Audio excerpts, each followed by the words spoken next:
Durga Puja committee पक्षर रक्तदान शिविर बस्ता ब्लॉक पत्रझड़ा पंचायत सरढिया मुकुंदपुर दुर्गा पूजा कमिटी पक्षर एक रक्तदान शिविर दुर्गा पूजा मंडप परिसर में अनुष्ठित हो जाइछि। रक्तदान शिविर सभापति शंभुनाथ भूया तत्वावधान में आयोजित शिविर को मुख्य अतिथि एसडीपीओ मानस कुमार देव उद्घाटन करथिले।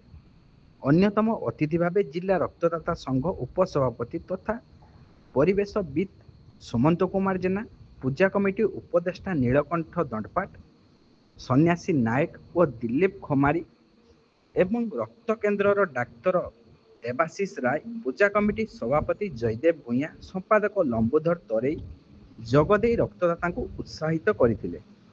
शिविर 34 यूनिट रक्त संगृहित होइथिला।